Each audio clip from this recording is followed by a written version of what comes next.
Subscribe to Mufti Tariq Online and press the bell icon for more videos. السلام علیکم ورحمۃ اللہ۔ شمس الدین ماہر ملتان سے یہ بھائی سوال کرتے ہیں کہ اگر قرآن کریم گر جائے تو قرآن کریم کے گرنے پر کتنا کفارہ ادا کرنا ضروری ہے؟ اس کفارہ کے لیے کیا چیز صدقہ کرنا لازمی ہوتا ہے؟ پلیز اس حوالے سے رہنمائی لازمی کر دیں۔ بھائی نے بہت عمدہ سوال پوچھا ہے۔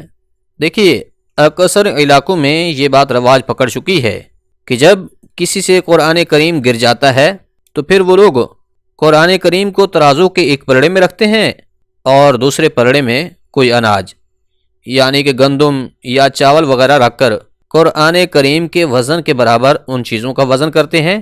اس کے بعد وہ چیزیں صدقہ کر دیتے ہیں۔ پھر وہ یہ خیال کرتے ہیں کہ شاید قرآن کریم کے گرنے کا جو کفارہ ہے وہ ہم نے ادا کر لیا ہے۔ تو یاد رکھیے، یہ ایک بہت بڑی غلط فہمی اور ناسمجھی ہے۔ اس طرح کے کفارہ کا شریعت مطہرہ میں کوئی تصور تک بھی نہیں ہے۔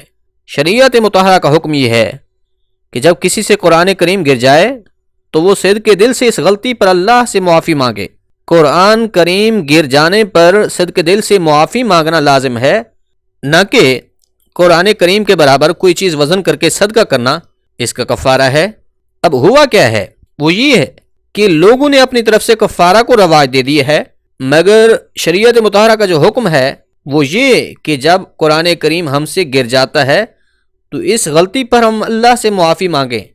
ہم نے شریعت مطہرہ کے اس حکم کو چھوڑ دیا ہے۔ لہذا سامعین مکرم، خلاصہ یہ ہے کہ قرآن کریم کے گرنے پر کوئی کفارہ لازم نہیں ہے، ہاں سچے دل سے اس غلطی پر اللہ سے معافی مانگنا ضروری ہے۔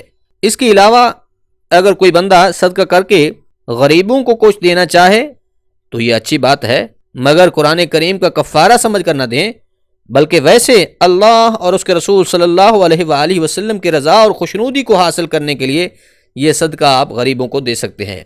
امید ہے بات سمجھ آ گئی ہوگی۔ اللہ کریم عمل کرنے کی توفیق بخشے، آمین۔